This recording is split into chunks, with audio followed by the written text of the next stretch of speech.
Samuel chapter 20. This is another chapter that we see where David again faces civil unrest within the nation of Israel itself. And when I went through this, I really wasn't too sure how big of an insurrection it was, but it was probably big enough that it was in David's concern that if left unchecked, it could be worse than what Absalom had waged against him shortly before these events happened.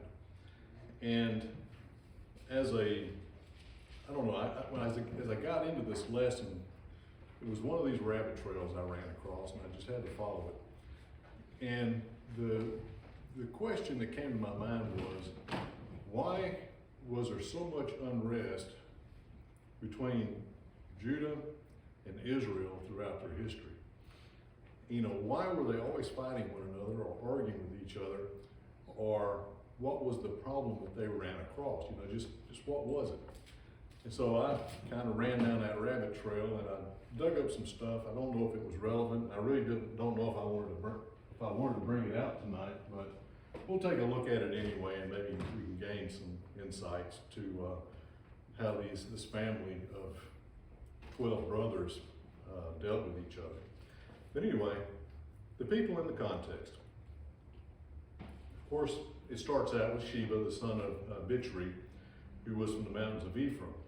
And he was the one that started the rebellion. And Ephraim, I went blank on that. Anyway, that's where he was from. And then we see Amasa, which was Joab's cousin and David's nephew.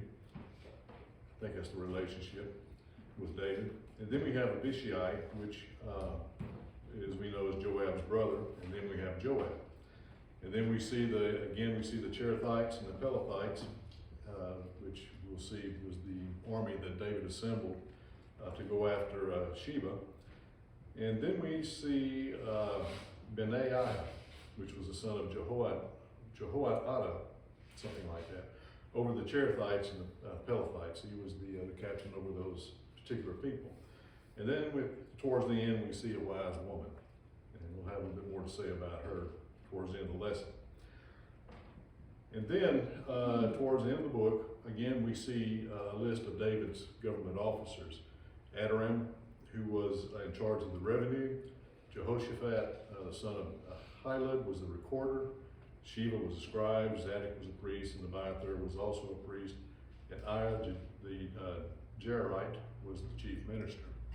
And this cabinet was different from the one that he had set up many years ago when he first became the king. And probably after the insurrection that Absalom started, he decided it was time for a change. But anyway, this was the government, and we'll see that he, at the end of the lesson, that these were the people that were set up. The locations. Now in Judah, we see Jerusalem and Gibeon. And then in Israel, we have Abel. And I wasn't too sure about this. Some people say it was Abel, and then some translations has it Abel Beth Maacah, all together as one. So I don't know if this is a region or an area with a city named Abel in it, or the whole city was named Abel Beth Maacah. Anyway, I think maybe they should be one word. I didn't pursue that too much. But anyway, when I don't know if you can read that or not, but when the problem arose, Sheba ran all the way up to Abel Beth Maacah, which was about 105 miles from Jerusalem. So this was a distance that Joab's army had to travel as they went up there to get them. So as we see, as he travels throughout all Israel, he practically travels throughout all Israel to get to them. So that distance is about 105 miles. That's kind of like between, I guess, here in Houston or so. Now, the chapter itself, the first couple of verses, we see that Sheba leads the Israelites away from David. And then verse 3, David puts away his concubines in seclusion. 4 through 7, David assembles his army to pursue Sheba. 8 through 10, Joab murders Amasa. And then 11 through 15, Joab pursues Sheba and besieges him in the city of Abel. And then the siege ends when Joab is given Sheba's severed head, verses 16 to 22. And then the last three verses, see David's government officials. Now, some preliminary thoughts, and I don't know if we'll just kind of go through this. Why was this family fighting each other? It seems like when Jacob and his 12 sons, they always seem to have problems. And then that seemed to carry over into their descendants, and then it kind of carried over into the nation itself. And as they went into the inhabited land, we see that the problems just continued on and on. But to understand the constant civil wars throughout Israel and Judah's history, it might be interesting to understand kind of where it all began. The southern kingdom consisted of Judah and Benjamin, and the northern kingdom consisted of the other tribes. Now, going back to Jacob and his sons, Judah was the fourth son that was born to Leah, and Benjamin was Rachel's second child, and she died in childbirth when he was born. So these two kind of had their beginnings. We'll see that in just a moment. Now, you remember Joseph and his dreams that he was having, and the other brothers was having problems with Joseph, and they kind of despised him, and that their father favored Joseph. Well, Simeon and Levi plotted to kill him. Okay, here's two brothers ready to kill another brother, but it was Judah that saved his life, and instead of having him put to death, he had him sold off into slavery. So we got rid of him, but at least we saved his life. Then when they go into Egypt to get food for the family, it was Judah that promised his father that he would take care of Benjamin. And then when they settled in the promised land, the tribe of Judah and Benjamin settled next to each other. So I don't know if there was some kind of relationship there that did that, or if it was just a roll of the dice, who got what land, but it's kind of unique that these two settled together. Jacob's blessing to Judah would be that he would be the family of rulers, and his brothers would bow down before him, and he was really considered foremost of the brothers. In Genesis 49, verses 8 through 10, he says, Judah, you are he whom your brothers shall praise. Your hand shall be on the neck of your enemies, and your father's children shall bow down before you.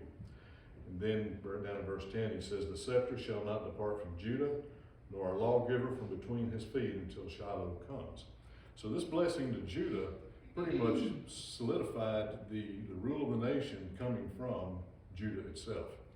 So that might be part of why the other brothers had no use for Judah. It was kind of like, now we've got to bow down to this man, and he's the one who took care of our brother. I mean, you kind of begin to see a little bit of the friction that may have developed here. And then when they came out of exile, and let's kind of look on the other side of the coin. When they came out of Egyptian exile, it was under the leadership of Moses and Aaron, and both of these men were Levites. Joshua was a descendant of Joseph by Ephraim, and he leads their conquest in the Holy Land. He was not from Judah, he was from Ephraim. Then we see in Judges chapter 20 that the Levite priest and his concubine, and what happened to her. The whole nation rose up against Benjamin, and Judah was the one that led the attack to, or at least the Lord told Judah he was going to be the one to lead the attack to straighten out the situation.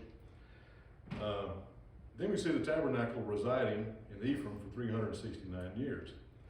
The first king, Saul was from Benjamin, and David was from Judah.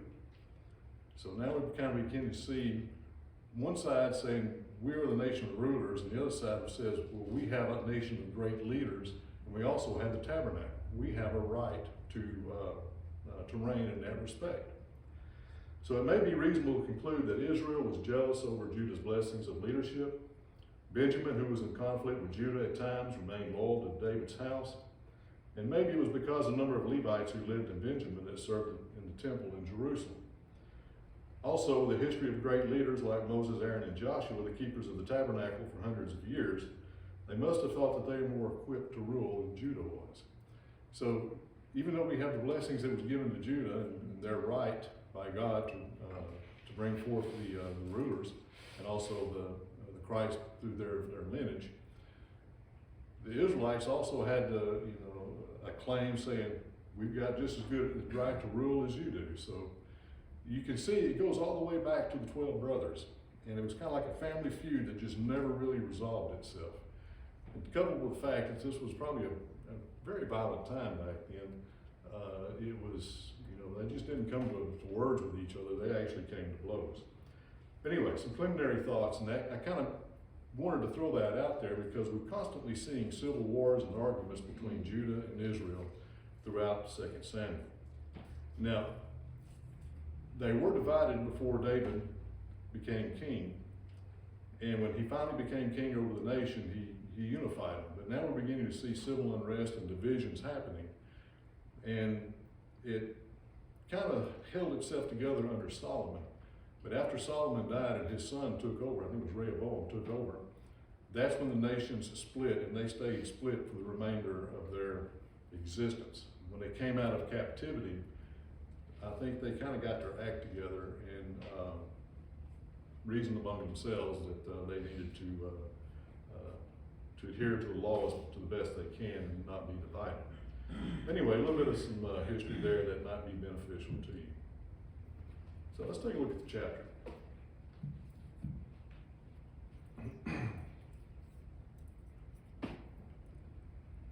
Sheba was the son of Bichri, and Bichri was a Benjamite. And it says that he blew a horn. That is, he made the announcement that we have no share in David. Now this, I guess, stemmed from the argument that they had before when they were arguing about who was going to have David. Judah didn't call for David to come back after Absalom had died. It was the 10 tribes that said we need to establish David.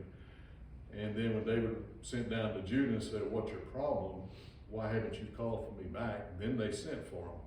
And then as he was going back, the squabble began about who was going to really, where was David going to reside, in Judah, or was he going to reside in Israel? And when it was all said and done, I think Sheba was one of the men that was probably most upset about all of this, and he said, "We have no share in David." It's kind of interesting that they were arguing over who had the better, was in a better position to claim David as their own, and then when the one that didn't get David just automatically turned her back on him, and like a kid says, if I can't have my what I want, I'll just go away and create problems. And that's exactly what he did. He said, "We have no inheritance, we have nothing to do with them." And when they says to every man to his tent, so Israel, what he was saying is just turn your back on David and let's go our way and have nothing to do with him or his kingship. So it said, every man of Israel departed David and followed Sheba the son of Bichri. But the men of Judah, from the Jordan as far as Jerusalem, remained loyal to the king. And then it kind of throws this in here, and I'm not sure why they chose this particular place to put this in, because it's kind of like it may have been in the course of events that was happening. It says that King David took his 10 concubines that had been violated by his son Absalom and put them into seclusion. He no longer recognized them as wives. He no longer recognized them as of any position in his life. He pretty much said, "I'll take care of you. I'll provide a house for you and meals and whatever you need, but you're going over here and I'll never see you again." And he put them into seclusion, and it says that they lived the rest of their lives living in widowhood. And again, we see the consequences of what one man's actions has done has affected people. Not only has it affected them with what Absalom had done, now it has affected them in the rest of their lives in solitude. So don't think that because you may sin and think you can get away with it. Sins do have its consequences, and we see how it has affected this nation quite a bit. Not only in this position, but a lot of people lost their lives because of Absalom and because of the war with David. So David tells Amasa, who was he had appointed king, captain over his guard, to assemble the men and go after. Take 3 days. Go out and assemble your people, assemble all the men in Judea, and don't delay. Come back in 3 days so we can set out after this man and put this insurrection up to rest. So Amasa leaves, but he takes longer than 3 days to get back. I guess he felt like he had a little bit more time on his hands, or he may have miscalculated what he needed to do and to get back on time for David. But he took a lot of time getting back. So David, in that particular case, tells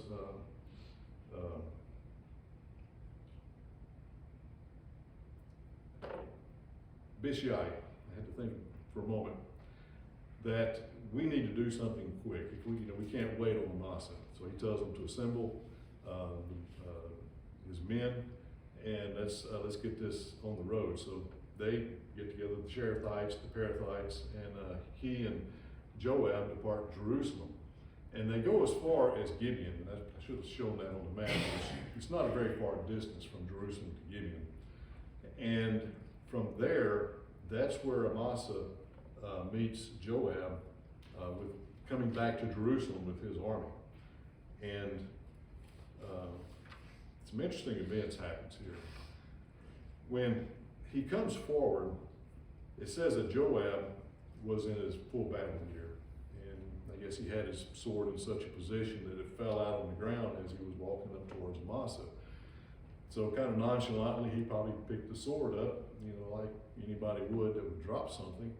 And as he approached Amasa, he says in verse 9, "Are you in health, my brother?" And he took him by the beard. They said this is a common, act. Took him by the beard as to give him a kiss. And when he did, he thrust him in the side with a sword in his left hand. Now, if there is anything that is deceitful about what he just did, it's amazing that Joab would fall to such depths. To approach his nephew, to approach his cousin, a commander of an army that he was fighting with, take him by the beard and say, "Are you in good health, my brother?" Calling him his brother, and just give him a good welcome kiss and then kill him. And that shows us the nature of Joab.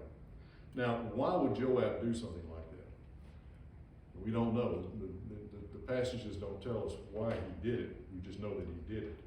But we can probably assume a couple of things. First thing is, he may have decided that since Amasa took longer than 3 days to get back to David, that he deserved punishment for it, and that was his punishment.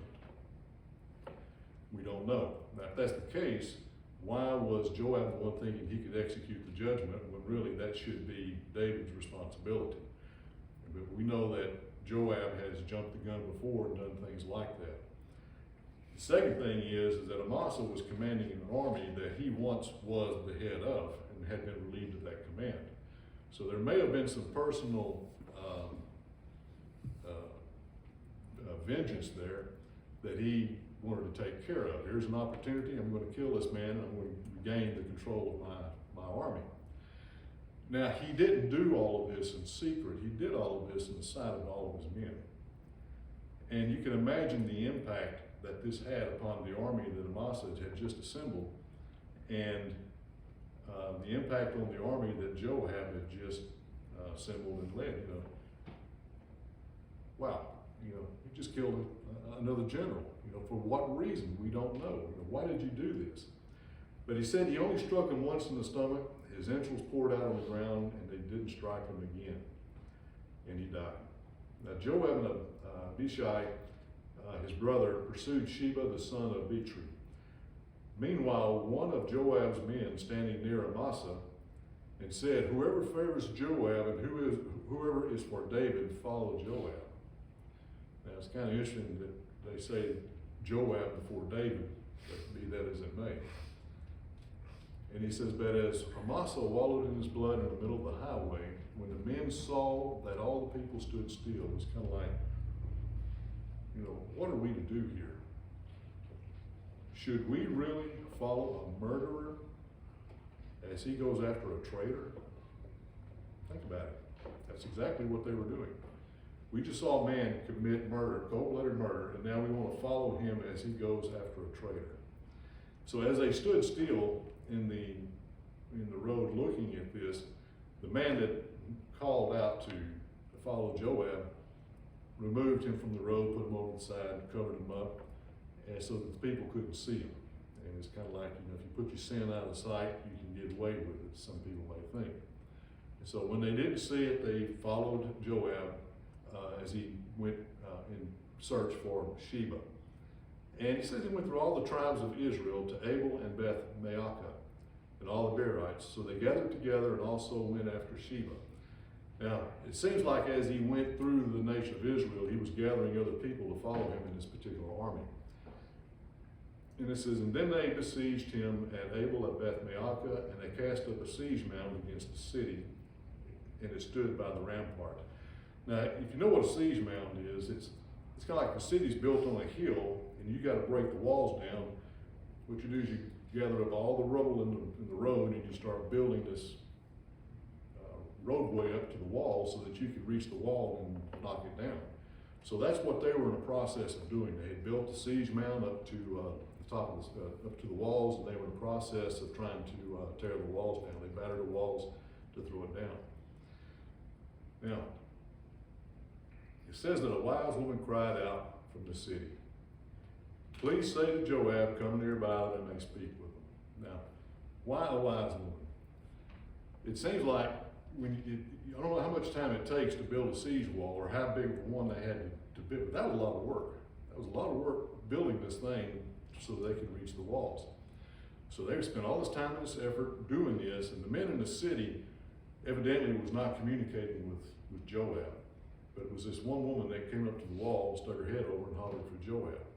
Now this brings another point up, and I can't remember if David had mentioned it in his book, but back in Deuteronomy chapter 20, in verses 10, the Lord says, when you go near a city to fight against it, then proclaim an offer of peace to it. And it shall be that if they accept your offer of peace and open to you, then all the people who are found in it shall be placed under tribute to you and serve you. And if the city will not make peace with you, but war against you, then you shall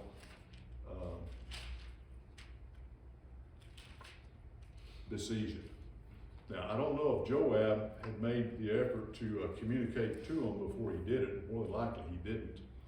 He may have just made it real quick, send a man out, or we're coming in after you.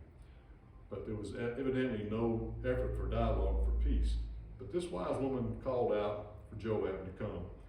And when he came near to her, she said, "Are you Joab?" She says, "I sure am." She said, "Hear the words of your maidservant." And he says, "I'm listening." He said, "They used to talk in former times, saying that surely they shall surely seek guidance at Abel, and they also shall end disputes." In other words, and Abel was a city of people that was able to listen, to communicate, and come to reasoning over disagreements and settle these things without, in a peaceful manner. He said, "I'm among the peaceful and the faithful of Israel. You seek to destroy a city and a mother in Israel. Why will you swallow up the inheritance of the Lord?" In other words, why are you killing the Lord's people? Joab said, he says, it's not what I want to do. He said, "I should not swallow up or destroy, that it is so." He said, "But a man from the mountains of Ephraim, Sheba, the son of Bichri, has raised his hand against the king David. Deliver him only, and I will depart from the city." It's kind of interesting what she says. It says, "So the woman said to Joab, 'Watch, his head will be thrown over to you over the wall.'" And it's kind of like there's going to be no doubt about what's going to happen. So she went to all the people and in her wisdom talked to them, and they came to the conclusion that for the benefit of the city and for the good of the nation, if what this man has done against the king, he deserved death. And so they removed his head and tossed it over the wall to Joab, and he blew the trumpet, and they left, and they returned to the king at Jerusalem. And then it says Joab was over all the army of Israel. Benaiah was the son of Jehoiada, was over the Cherethites and Perethites. Adoram was in charge of revenue, and we'll see the rest of the government here. Now, one thing I thought was kind of interesting when you talk about this wise woman is that, I don't know if Joab was inclined to talk to men, but he may be inclined to listen to a woman. And I've been a lot of reasoning to that. I remember years ago, my brother would say, if I had to return a part to Arnold's, I always sent my wife in because she could go in there and they wouldn't charge her the restocking fee. But if I went in there, they'd charge me the restocking fee. So there may be some sense into that. I don't know. But when I was reading Matthew Henry commentary on this, I thought this was an interesting statement that he made. He wrote this 250 years ago. Before I read it, do you know what a Salic law is? That was a law back yonder that forbid women to get into politics, make decisions, and just have any kind of general thought that may override the thought of man. Anyway, Matthew Henry states, though the man may be the head, it does not follow that he has the monopoly of the brains. And therefore he ought not by any salique of law, that is a law excluding women, to have the monopoly of the crown, nor is the treasure of wisdom the less valuable for being lodged in the weaker vessel. And I read that and I said, 250 years ago, that man really understood people. Because, back then, a lot of people thought that a woman was, her place was in the kitchen, washing clothes and taking care of kids. And didn't have much sense about it. But that's not the case. And I'll say this, and I wished I still had the book, but the Watchtower people back in 1968, I think, they placed, somebody wrote a question in and they had answered it, our Jehovah's Witness friends answered it. And the question was, why did God place man over the woman as far as authority goes? And their answer says, because the man's head is bigger than a woman's head and has a larger brain in it and has the capacity for more knowledge. Like I said, I wished I had that because I would show it to you. I hate quoting things when I don't. I lost it in Harvey anyway. That was a good one. I thought that was a good answer. But anyway, that's what Matthew Henry had said. Now, we kind of went over David's government officials during all this time. But David didn't do anything to Joab after Joab had killed Amasa. And that kind of makes me wonder, why did David not do that? He had the whole army that could attest to the fact that Joab went up to Amasa in a friendly way, in a brotherly way, and then killed him in cold blood. In that particular case, there's no doubt about what the law of Moses would say to a man that murdered another one in a premeditated way. And David didn't do anything about it. So I'm not sure if David feared Joab to a certain extent, or he understood that he needed a man like Joab in charge of the army to be able to accomplish what needed to be accomplished with his enemies. So it may have gone both ways. I don't know. But I'm sure David struggled with it. So. Ed, Yes, sir. David was pretty ruthless in himself, so. Yeah. Nice, so. That's why I said, when you look at the family, the whole family of the nation, the whole nation came from 12 brothers. It seemed like from the very beginning they had problems with each other, and those problems just carried on through, like the Hatfield and McCoys. Ted, when you read the first couple chapters of First Kings, you can remember that David didn't forget about what Joab had done, and he told his son what to do to him. And so he didn't get away with what. No, he didn't get away, but it was at the end of David's life when he didn't have a use for him that he had done it. And hopefully the last lesson or last night that we have in this class, I want to cover the first 3 chapters of Kings, kind of wrap up David's life and what happens to some of the people that were significant players in this particular book. So let's take a look at some lessons that we can learn. Well, first of all, don't become angry if you do not get what you want. When someone asks something of you, don't delay in responding. I mean, that's just being a good friend. And everybody knows this one: beware of a wolf in sheep's clothing.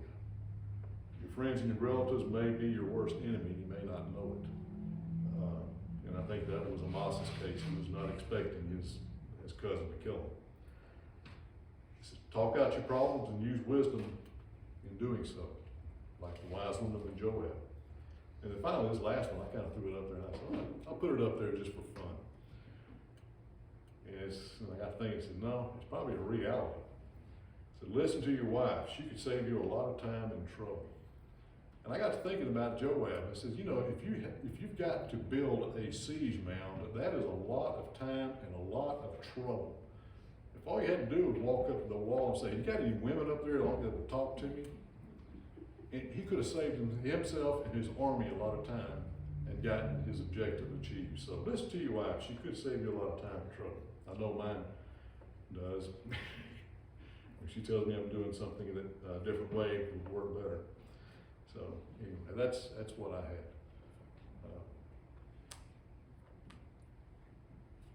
God didn't give us women for any reason. They gave them to us for a good reason. Anybody got any comments or questions? Okay. When we get into chapter 21, I'm not really sure if these events followed this particular civil war. But it says, now there was a famine in the days of David. And it may be that chapter 21 and chapter 22 may have happened at a different time frame in David's life. I can't answer that. And you know, when you read the commentators, they either avoid it or they try to answer it and they throw their hands up and they say they don't know. But we do know that these things happen, and we see some more issues dealt with in a questionable manner. So anyway, I appreciate y'all's time and attention, and I think we got maybe about a minute left, and that's in class. Thank you very much.